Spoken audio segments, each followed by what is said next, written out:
Chapter. We're talking real money. My 30-year-old youngest daughter, just tells you how old I am, youngest daughter, Tom's is like 12. Yeah, exactly. Yeah. Shows you how young I am. Yeah. Well, my youngest daughter is a big social media consumer. She literally gets her news and information from sources like YouTube. Her favorite newscasters, and I'm using air quotes, are YouTube guys. She really likes a financial guy on YouTube. So she told me a couple of years ago I should watch him and listen. His name is Kevin Paffergraffer or something. Paffrath. Paffrath, yeah. I don't know him. His website is Meet Kevin, or his YouTube thing is Meet Kevin. Channel, they call him. The channel. Whatever. Okay. So I watched it, and I got to tell you, I wasn't very impressed. Here's a sample.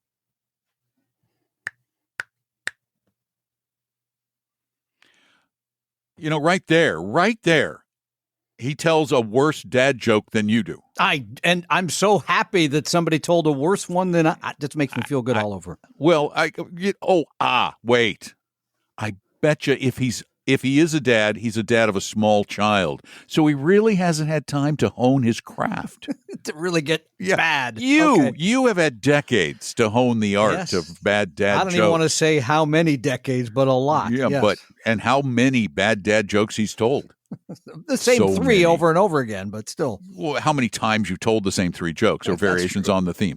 Anyway, Kevin is a very, very popular producer of financial advice and information with 2 million subscribers to his YouTube channel. 2 million subscribers. He's got thousands of people who get his newsletter, who pay him for advice.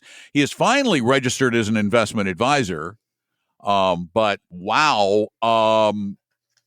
you got to be careful out there. The social media money advice is I'm discovering probably worse than the radio.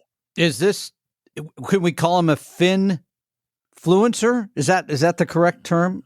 Sure. Okay. Yes. Because I think he lives right next to the ocean. And so he's always working with the fishes. Fins. Got it. Yeah. I mean, and the thing about this is what's come up is how risky the proposals that many of these Finfluencers make. It's not funny because people are losing real money. Yeah. Well, it is funny because the advice is it's so ridiculous. And it shocks me that he has people following it. Yeah, I mean, there's an article in the New York Times recently about a young lady who took $39,000, put it into the things that he recommended. She had paid him $532 for his stocks and psychology course, and then mirrored his lead in buying shares in companies he believed were very lucrative. He moved her cryptocurrency into BlockFi, which then filed for bankruptcy. She ended up losing somewhere around $10,000 on that one.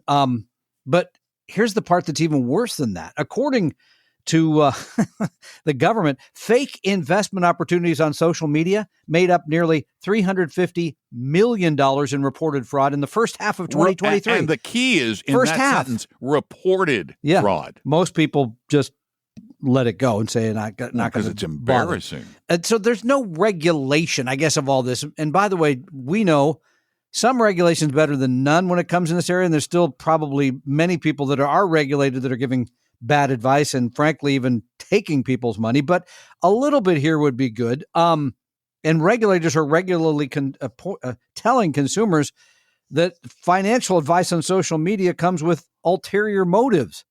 Really? You think? I mean, and they find people. Kim Kardashian paid up $1.26 million for and there's pushing nobody. Crypto. There is nobody I'd rather go to than Kim Kardashian for investment advice. Yeah, but you can very easily go to TikTok and YouTube and other places. You can't easily go to TikTok. Well, I guess you can. Still but for another couple the apps, months. Yeah, the apps have been so the woman who lost the money, she says, be careful who you're listening to. But it's worse than that because Kevin, there's a horrible quote that I hope he's rethought this because he's been sued a few times, right, because of the advice and the stuff he's done. And now, as you said, he's finally regulated. But Kevin said, and this is a direct quote, people have to put on their big boy pants and realize that if you make a decision because of something you heard online, that's your responsibility. So, I mean, but what's wait, he saying doesn't there? the person that 2 million people are listening to for advice have a higher degree of responsibility for getting it right than do the listeners? Yeah, you would think if you can run around, and especially if he was promoting something that was putting money in his pocket, which somehow I'm betting that was part of all this. You think? Ulterior motive, et cetera. So, I mean, yeah, this is not a good place to go for your advice. But tying into that is following the life cycle of the well-known and ubiquitous advertising star Shaquille O'Neal. I think he was a basketball player at one time, who's now worth $500 million, which is a pretty successful basketball player. But he admits that early on, he wasn't very good with his money. He said from like ages 19 to 26, anybody could come into my office, tell me the deal. I'd take it right away. No research, no due diligence.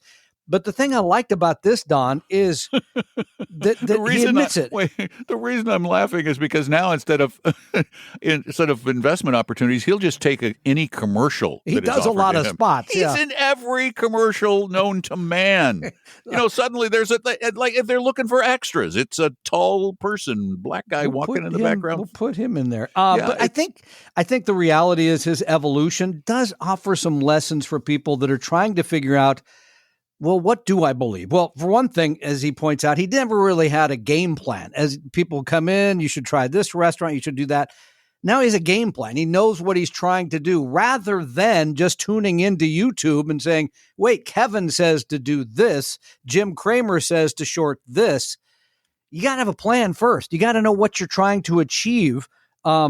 Then second part of this, which he says he never did, is cultivating high quality sources of data, which is very difficult because the minute I read this, I thought, okay, who could I tell our listeners to go to follow, to read an easy website? Now, there's really not very many. I do believe that the information you get from Paul Merriman's website, for example, legit. I think he's trying to really help people and there's no ulterior motive. He's not getting paid anything for doing that. He's simply saying, here's what to do. But it's still 69% of the aforementioned young Americans have encountered financial advice on social media, and less than half of them verify the credentials of the content creators. They don't look into that at all. God bless your daughter, who I have great affection for, but I think she just found Kevin attractive and interesting. Exactly. Right? So, Kevin he's a good-looking young man. And you got to love this picture on his website, meetkevin.com. It's a picture of Kevin in aviator glasses standing outside his twin-engine private jet. Yeah, which you and I don't have one. We've never even flown on one. And here's here's his page. He's got a new alpha report, and it's restricted to. He's got a new course called Trumponomics. And you only have 1 day, 15 hours, and 34 minutes to get this great deal. And after that, it doubles in price? Here's what you get. How did you know? Here we go. Here's what you get. You get trading challenges and options alerts, tax strategies and investing under Trump, real estate and hedging strategies, building an entrepreneurial brand, marketing and making money in 2025. Join before this code expires. And you go to the join before this code expires, and the course is a mere, come on. How much? $858. But if you buy in the next 1 day and 15 minutes, yes, you'll save $429, making the price a mere $429 for Kevin's incredibly valuable insights. Get those credit cards out. Order it today. Yeah, you got to do it. With Apple Pay. And this is what I like about Shaq, though. Have the game plan, cultivate high-quality sources of data, but trust the right people. So, but if I was to ask you, where could people go to get good information? Where would you send them? Go to meetkevin.com for a limited time only. How much did he pay you for this? There's an ulterior motive here. And wait, if you don't want that deal on the same page, if you order while this page is open, you can get the wealth plan from Kevin. Not $258. No, it's only $129. He's going to use that. He's going to take that and put it up on his site. And I think this is important too, by the way, that Shaq mentions, because Don's not going to give us any place to go for advice, apparently. TalkingRealMoney.com. TalkingRealMoney.com. The thing I like about Shaq is he said, now maybe you should test your hypothesis, which I think, that's one of the things, the reason we believe in a scientific approach to investing, because it is based on academic peer-reviewed research, but it also has a track record. You can look back and say, had I done this for the last, and almost 100 years now, you would have made about this much. Blah, blah. Now, the future may look very different. We don't know that, but at least you can test things a little bit. And then Shaq also points out the problem with most people is sometimes they get it right and they don't stick with it, because exactly what Kevin is saying. Now we have a new administration. Things are different. I got to invest differently because Donald Trump is in the White House than I did a few months ago because Joe Biden was there, right? I mean, this is the nature of these people that are pushing products like this. So, Shaq, thank you for your advice. Thank you for your commercials, too, which I find very funny and I really enjoy. I don't care what Don says. So thank you for all that. It's good stuff. Dave Ramsey sued Ask Kevin. Really? Yeah. He accused him of, I guess he used to work for Dave and or something, because he alleged breach of contract, stealing trade secrets, and defamatory statements. Well, Dave could sue us all for that, because we've all and this is curious, and I don't know why I mention it. It's just because it's in his bio on Wikipedia. He's 33 years old. Just turned 33. God, he's young. To have that much power. Holy crud! And when I talked about him being a dad, he's not just a dad. He's a dad. He's a super dad. Yeah. He's an Elon Musk of YouTube. Yeah. I don't know who he's having all these babies with, but get this. His oldest child is 8. His second oldest is 6. Now, here's where it gets really interesting. His next 2 are both 8 months old.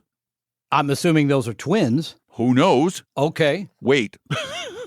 The next 3 youngest, 3, are all 4 months old. Now, the math doesn't work there for the same woman, as you said, unless she's... I'm trying to figure that one out. Anyway, I don't know. Good for you. Yeah. Good for you, Ask Kevin. Busy guy outside of work. Yeah. He has time for that with all the videos he puts out? Well, that Kid's a workaholic. Goes home at night for a few hours. You never know. That's right. He also, I forgot this. This is where he was in the news not long ago. He ran for the governor of California. And? He lost. He got 9.6% of the vote. What? You got 9? Yeah. You got 10% of the vote? Yes, that was in the recall election for Gavin Newsom. Back in 2021. Yeah, okay. Yeah. Wow. 9%. 9.6. Well, because nobody ran. I mean, he's the only one who ran. I see. In the recall. So it was to recall him and then That's a weird thing where you're recalling somebody and voting somebody at the same time. Kind of an odd situation. So, this is troublesome. And this is an area where, frankly, yes, I generally don't welcome this, but I do welcome greater regulation here, because people are going to not just lose money, but they're going to, if it's $350 million in half a year, that sounds like $700 million in a year of fraud, reported fraud. So there should be more oversight with all of this. Okay, I've got the kid thing figured out. It's in the bio. The last 5 kids were carried by a surrogate. No. So it is an Elon Musk thing. He's trying to repopulate the earth with his progeny. Or he's just trying to come up with enough people so he will get elected governor of California. I got a block of votes right there. Boom. At 18, they can all vote. He's a young man. I know, he's still a young guy. He's barely in his 40s. So keep cranking him out, Kevin. Good for you, man. Kevin, you can do that, but forget the investment advice, okay? Because it's really not very good. Well, he's not going to forget it because he's making a bloody fortune. Making a lot. Oh, by the way, we talk about our downloads, which are in the couple of millions, right? Yeah. his total views of his videos. We should just We're give up. insignificant We should ants, just I guess, give up. Okay. 595 million total views. Wow. All right. Well, we'll get to that if we keep doing this for about another 100 years. Okay. AI. Stay AI. with it. Stay with it. Yeah, I got to give those calls. I'll tell you one thing. In China a call. I tell you one thing we are getting. What? A lot of feedback from all of you listening. A lot of questions. Thank you for all of them. Oh, nice transition. Thank you. It's the only thing I did well in this program. Peter writes us from Austin, Texas. 15 years ago, I left one large state university and moved to another. At the first institution, my retirement funds were largely held in TIA, 2.3 million, the vast majority in index funds, but some in Fidelity, 200,000. Small amount in a TIA fund managed by a private university for my first job. Okay, so we got 3 accounts here. Okay. I want to consolidate and get it out of TIA. I want to know if there's any advantage of putting it into my current employer's retirement funds, or should I just do a rollover IRA independent of my employer? I swear I've heard you guys guide people both ways. What is your guidance? He's 64, intends on working another 10 years. I got an answer, but what's your Our answer? advice is, I think it's always pretty consistent. It's if you have a really great plan at work. Thank you. Then sure, it makes sense to consolidate to make life easier. That's the main reason. It's just to make life easier. And by the way, it allows you, if you don't have the IRA, to do a backdoor Roth IRA, because remember, if you have money in an IRA, you can do that too. And your income is too high, you can't do a traditional Roth. Mm-hmm. With the backdoor, you could do it this way, and the money would be in the 401k or 403b, whatever it is. So you could go ahead and do that. But you're right, the plan should be good. If I wouldn't it should put be it all in, great. Yeah, I wouldn't move it all in there. I think it should be great. I think that's fair. So, but if it's not great, then you can make your own great plan with your own custodian, like a Schwab or a Vanguard or whomever, and get into low-cost, really sensible ETFs or better products. So he says he added in that he worked at Columbia University, then Penn State, and now works at the University of Texas, Austin. So, wow, there's braggart. A big great career. That's good. And been a saver, Peter. And by the way, if you don't like our answer, ask Kevin. You could try that. So, no, it's meet Kevin. Meet Kevin. Well, ask Kevin, meet Kevin. You can meet him and ask him. True. All right, another question. I got to say, this guy has written us several times. And it's always. Don't tell me it's Bob. No, it's not Bob. Oh, okay. It's always a reference to the movie Anchorman, the first one, which I appreciate, having been an Anchorman, but you don't really need to keep coming up. So Brian Fontana is one of the actors in the, and you don't remember because you only saw the movie once. I only watch movies once, unless there are like 3 movies I think I've watched more than once. Braveheart, Saving Private Ryan, 2001. That's too weird. I can't watch that more than I've seen it a couple times, but yeah. Being There with Peter Sellers. Oh, that's old, man. You're sounding very old now. That's such a great flick. And the Star Wars trilogy. I've watched that more than once. The original. Yeah. I don't like the later stuff. No, I watched the originals. Brian Fontana, yes, he's in the movie Anchorman. So thank you for that. Whoever is that a character or an actor's name? It's a character. He's one of the TV guys. Brian Fontana. Okay. He says, I've been looking at the options available from Avantis for my Roth IRA and brokerage account. My 401k has good options through Vanguard and is diversified. He mentions U.S. large, mid, small cap, and international. I'm not sure if you looked at the Avantis fund list lately, but I'm getting overwhelmed. Yeah, it is long. Yeah, I think myself just and ignore others, most of them. Just we'll really get into that. Would appreciate you walking through some of them. AVEM, I believe that's the Avantis emerging markets. Yeah, AVEE, AVI, I don't know. I don't remember all these. AVUV, I know that's U.S. small cap value. Yeah. AVDV, I'd have to go. And we didn't do this, Brian, prior to the thing. EE is emerging markets. So what is EM? EM is emerging markets. Okay. I don't know what the difference is between them. How about ES? Okay. Oh, fine. AVES there is no AVES. Okay. How about AVD? How about AVDS? It's kind of silly to go through all these. So AVD. Well, I have to type properly I know. for it to work.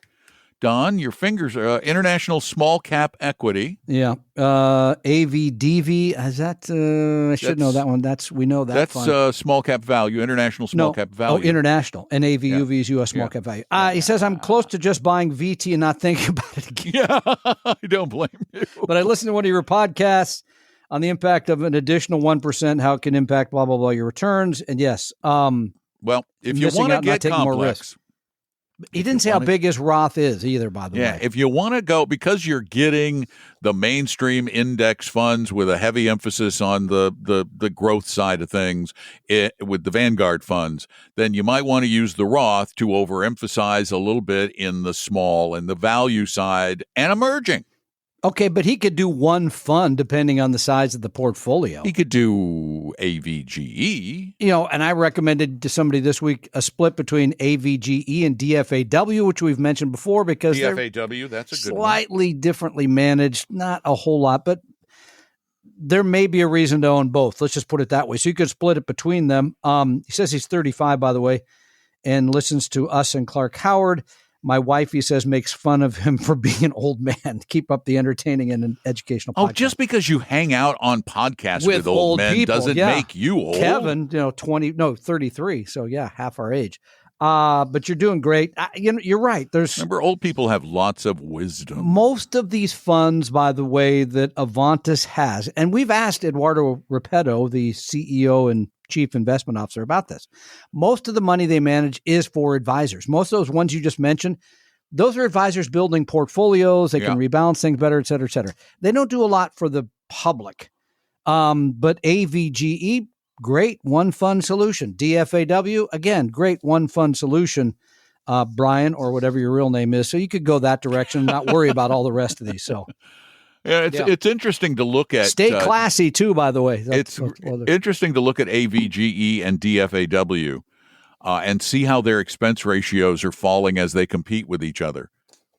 Yeah, they're both in the 20s right now. Yeah, DFAW is 0.25 and AVGE is now 0.23. So next week it'll be 2.2. Yeah, exactly. Yeah, fair enough. So they're both reasonably priced for what you get. Think back 25 years ago, 30 years ago, to get that in one fund at that price. Wow. Oh, it would have been a 1%er for sure. Oh, yeah. With all those other asset classes in it. Yeah. International, small, et cetera, et cetera. So, yeah, I think that's a good choice. What is the? Oh, Dimensional has more money than Avantis in those funds. Yeah. Wow. DFAW has about 150 million more. That surprises me. Although DFA still has a marketing department that's so big. Well, and still they work with a lot more advisors than Avantis does so far. Yeah. Avantis making inroads there, but they've been around for. What is it, 1981? Yeah, so that's a long time. 40-something years. Yeah, that's a long time. So thank you for your questions. You don't need to refer to yourself third party as an actor and anchorman either, by the way. But you stay classy, Brian. Stay classy, Portland, where he's from. So he changes his name each time? Each time, yeah. He's Champ Kind one time, another guy in the movie. So thankfully and only you. Only the bad movie get references. The reference. Only you. I know, it's fair enough. So, and it's so funny. You rewatch all of these movies that will never make it to the list of greatest films of all time. No, never. None of them. Not one of them. Not about one. Oh, well, Glengarry Glen, not the greatest of all time. That's a pretty good film. So greatest of all time as far as I'm concerned. I mean, okay. Mooning, top 10. A lot of mooning going on. A lot of mooning. Yes, that's true. You got to be in for it. So, thank you for your questions. Are you off mic a really little? appreciate it. Yeah, so you're thank off you. Mic a little. All right. Well, shall we go? Getting ready to go run out the door and meet Kevin. So he's there. He's come to the place. Coming to take us over. He's coming over to the laundry room. Bringing us 500 million people. He's a snappy dresser. He's coming to the laundry room. Gotta get things dried. And he'll be there Saturday. Starched by Saturday. Okay. Which, by the way, is a really good time to call us and ask us questions as opposed to sending them in at talkingrealmoney.com, because on Saturdays we can talk to you on the radio show live at 855-935-TALK. That's 3 to 5 Eastern time every Saturday. So do that.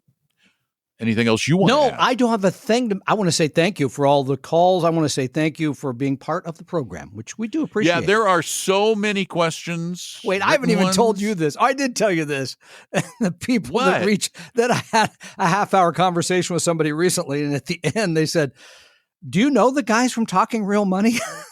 I said, I pretty don't. well. I don't honestly. My psychiatrist says I should. I should be in touch. I should because it's me, but I really don't know me that well. He felt bad. I laughed. I said, "That's funny that you didn't know I was that Tom." It's okay. I'm over he doesn't. it. So it's me. He doesn't really know. It's a good point because I'm 3,000 miles away. You're hard to know. I'm hard to know. Don't get to know me.